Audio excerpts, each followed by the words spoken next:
Esther Rose collection is here, and very proud to have the Emmy that she won in 1979. My love for history started with bad Black history. I did not get the best Black history education in my K-12 experience, but it took me going to Florida A&M University, taking my first Black history class there. Actually changed my major. I was so electrified and just had so much passion for it. I knew that this is something that I wanted to do as a part of my career.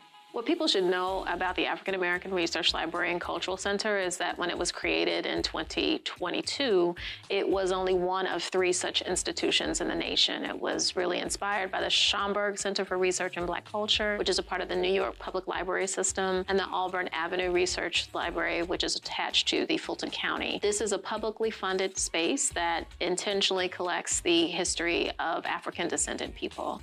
And there really aren't that many places that do this. I often hear people ask, well, why do you need such a space? Isn't it exclusionary? Really, when you think about it, the majority of these institutions over the existence of the United States, as long as there have been archives here, have heavily focused on the story of other groups of people. And so we have to be very intentional about what we collect, what we preserve. And Arlick is an amazing place that does this for this region and for this state. Part of what we do, and the geography is significant, being on historic Sistrunk Boulevard, named, of course, after Dr. James Sistrunk, who in the years of segregation, when Black people couldn't go to white-owned hospitals, couldn't go to white medical schools, he was trained at a HBCU, and for 16 years was the only licensed doctor who practiced among the Black population here. This was the Black business district. This was the place where people congregated in this northwest quadrant of Fort Lauderdale, which because of segregation, because of the railway,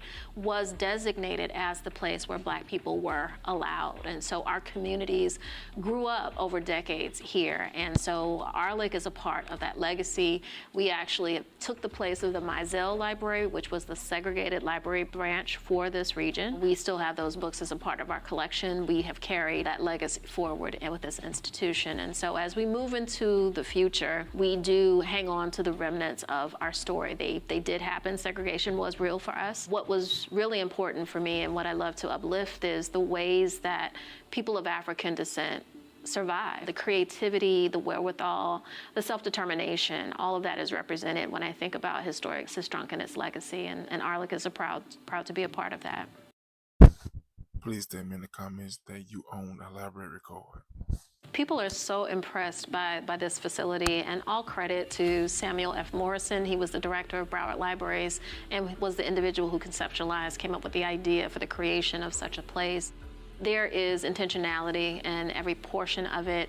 This 60,000 square foot building, 2 stories. From the outside, you see Ndikra symbols, which are from the Akan people in West Africa. They are visual symbols of cultural values. Everything from the flooring to the columns to the welcome desk were designed intentionally to represent and evoke this connection between Africa and America. On the first level is our cultural center. We have a 300-seat auditorium. We have a museum gallery. We have meeting rooms and spaces and a beautiful wide open lobby. The Harambe room is an intentional space. It is a piece of public art designed by artist Gary Moore. It is a circular room, which makes it really interesting, not only visually, but acoustically. On the floor, there is a pattern that represents the transatlantic slave trade and this journey that was made by our ancestors from the continent of Africa to America. That's on the floor. On the walls is a graphic design that includes elements from African culture all the way through the civil rights era. You'll see pictures of Dr. James Sistrunk, Eula Johnson, and the wade-ins that desegregated Fort Lauderdale Beach, and the lyrics to the Negro National Anthem,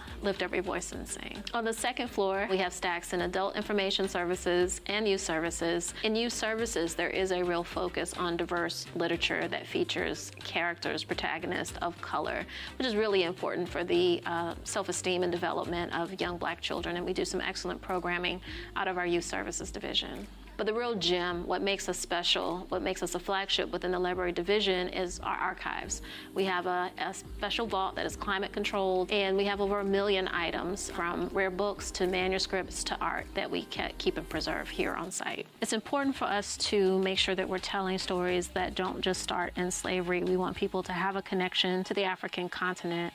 Part of the tragedy of the transatlantic slave trade is that many African Americans don't know exactly where they came from, what region. So we tend to embrace all of it and try to uplift as much as we can. Since October, we have offered Black History classes one Saturday a month here in the building, and I can just tell you it's been a tremendous response from the community.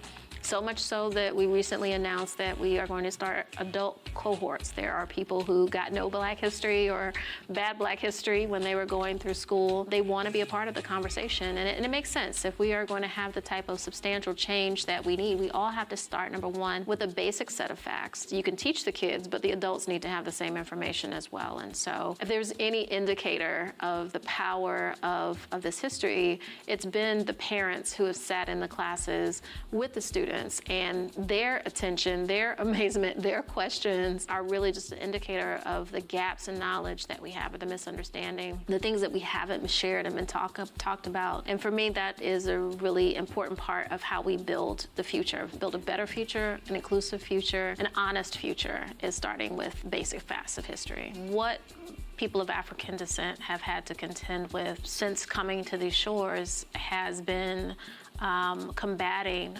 negative racial stereotypes. And I think the only way that we can ever build a future where there is truly equal opportunity for everyone is if we interrogate what got us to this point. If we understand the roots of racial disparity, we understand the structures that maintained it over the years, but more importantly, how people survived it. What were some of the survival mechanisms that they put in place to keep their communities intact? That's the real work. And that is what we need to continue to celebrate and to pass down. I find this place to be a place of empowerment. Knowledge of self, knowing the story of your people, what it took for them to survive, the creativity, the determination, the grit, the ingenuity, the beauty, all of it are part of the stories that we tell and keep here at ARLIC. But we definitely want people to understand that this is not just for people of African descent. Certainly we do prioritize those stories, but this is something for everyone, and we all need to know about each other if we're ever going to prevent the type of marginalization and stereotyping that has happened before. We have to have people who are willing to lean in, who are willing to come out. This is here for them to enjoy as well, and we welcome that.